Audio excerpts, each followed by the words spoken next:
小伙伴们，不知道你们身边有没有这样一类人，明明比任何人都努力，到头来却一无所获。他们忙着加班，忙着考证，忙着看书学习，拒绝一切在他们看来会浪费时间的休闲活动，但是收入依然微薄，生活艰难，越忙越穷，越穷越忙。这群人被称为穷忙族。什么是穷忙族呢？腾讯理财通等机构发布的2019年国人工资报告中指出，工作10年以上的受访者中，月薪过万的人数比例仅为22.4%。近80%人工作10年月薪没有过万，这真让人寒心。大部分人忙碌至死，却没有拿到理想的收入。这群人我们称之为穷忙族。穷忙族一词诞生于20世纪90年代的美国，用来指拼命工作仍然无法摆脱低水准生活的人群。日本在2006年拍摄了一部名为《穷忙族》的纪录片，辛苦、努力、拼搏，人到中年却始终换不来理想的生活。片子中的穷忙族们让我们背脊发凉。34岁的小山良人先生，从走入社会至今已经做了20多个工种，却已经很久没有稳定的收入和住所了。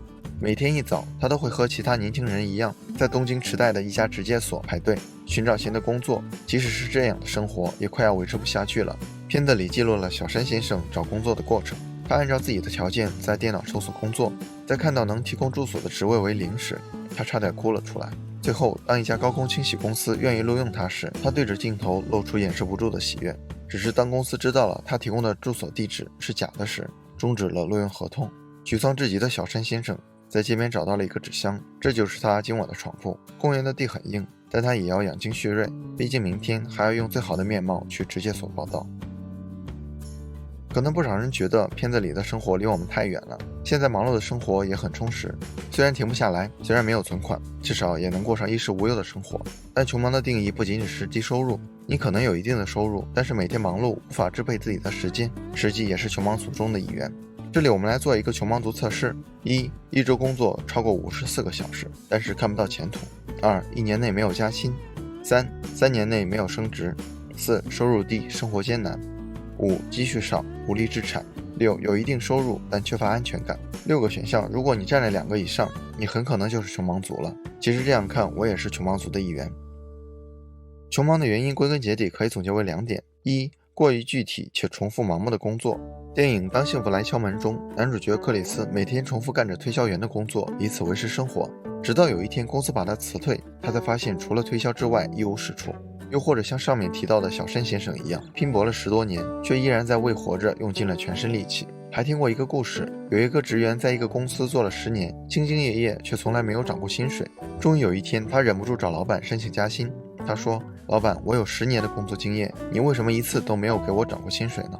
老板说：“不，你不是有10年的工作经验，你只是一个经验用了10年。”职员的处境一定非常尴尬，留在这里依然不能涨薪，选择离职也不知道能否找到合适的工作。他用了10年的代价，只验证了这么一个简单的道理：他们比别人更忙，比别人更努力，但也仅仅是忙而已。忙到没有时间思考，没有时间规划，被惯性推着走，身心俱备，却又受困于营生、还贷、养家，跳不出来，而且终日重复，没有成长，学不到傍身的技能，在职场中也就没有抵挡风险的竞争力。2没有明确目标或方向出现偏差，没有目标的船在海中奋勇前行，最终也会沉入大海，因为他的努力只是原地踏步，上不了岸。查士德·菲尔爵士曾说，目标的坚定是成功的利器之一，没有它，天才也会在矛盾无定的迷境中徒劳无功。所有无目标的努力不是有效的努力，而是有效的拖延。行动不难，行之有效的行动才比较难。有些时候停下来想一想，你的目标和方向是什么，可能比什么都重要。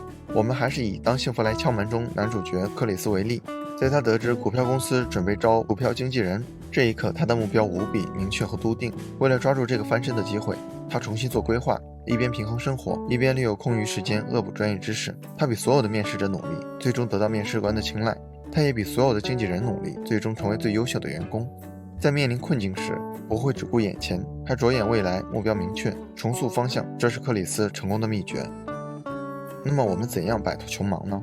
不要觉得我们自己还年轻，还有很长时间去积累、去成长，但是时间往往在不知不觉中流逝，机会也总在不经意间消失。2019年的职场并不平静，阿里、京东裁员，百度、新浪裁员，滴滴裁员15%，美团技术部裁员50%。我们是否准备好了迎接这些不确定的隐形威胁？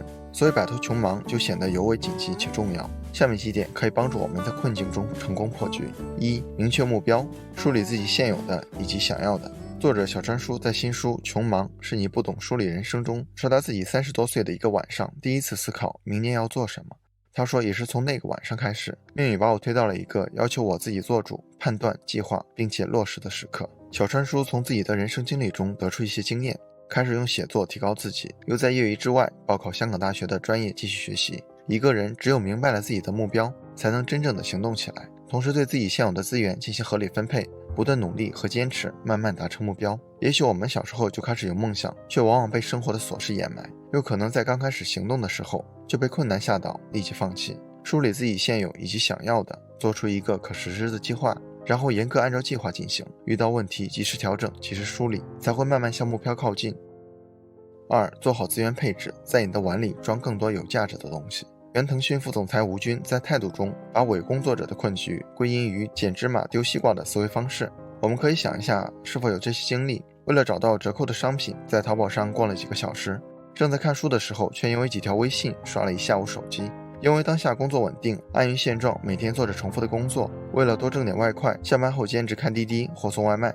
人生缺少关键药物的引导，久而久之就会停留在低层次的追求上，眼界低了，再忙也是事倍功半。捡芝麻的人习惯于做简单、重复和擅长的工作，因为不会遇到困难，也很容易得到正面的反馈，如此一来陷入穷忙，有创造性的工作就做不出来了。相反，捡西瓜的能力增长遵从密次曲线，一开始可能没什么起色，甚至停滞不前，但是一旦聚焦久了，人的能力就有可能迈上一个大台阶。因此，做好资源配置，将我们的时间、技能、精力、资产、人脉等尽可能的用在能生产更高价值的地方，就可以捡到更多的西瓜。3. 提高工作效率，增加有效时间。其实现在很多低效率现象主要是由于信息过载引起。信息爆炸时代，我们习惯了每天无数的未读消息，隔三差五就要回一下微信，刷下朋友圈和微博，生怕错过什么热点，生怕被朋友落下，这样就会拖慢我们的工作效率。所以要明确事情的优先级。这里给大家分享一个时间管理模型，艾森豪威尔矩阵，是由美国前总统及时间管理大师艾森豪威尔提出的。他曾说，最紧迫的决策通常不是最重要的。他把工作按照重要性和紧迫性分解成4个方阵： 1. 重要但不紧迫； 2. 紧迫而且重要； 3. 紧迫但不重要； 4. 不重要也不紧迫。当你把事情根据这个方法进行分解之后，一天的工作就一目了然了，就可以轻松决定需要进行的方式了。通过这种方式提高我们的工作效率，有效时间就会随之而增加，我们就可以用这些时间进一步去做更有价值的事情。4.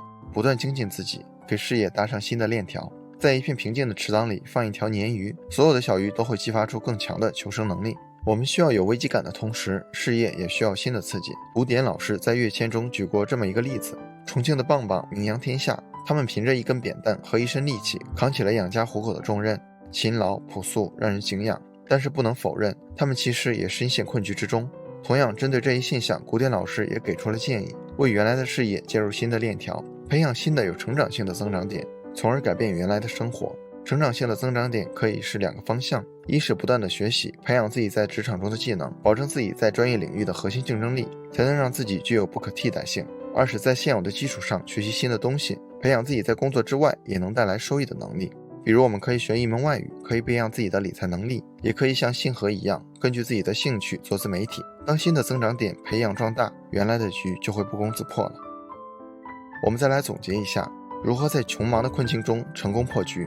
首先要有明确的目标，有了方向，每一步都可以更加笃定，然后合理配置资源，把精力放在更有价值的地方，通过高效的工作增加我们的有效时间，最后充分利用有效时间，不断的精进自己，让自己比别人成长得更快，从容地等待幸福来敲门的那一刻。好了，今天的内容就到这里了，谢谢您耐心观看。如果您有任何建议和想法，欢迎在下方留言。如果您喜欢星河的内容，还望订阅星河百度频道，点赞和分享给更多的朋友。星河将不胜感激，继续分享更多有关成长的优质内容。一个人可以走多远，关键在于与谁同行。愿成长之路有你我相伴。这里是星河百度，我们下期不见不散。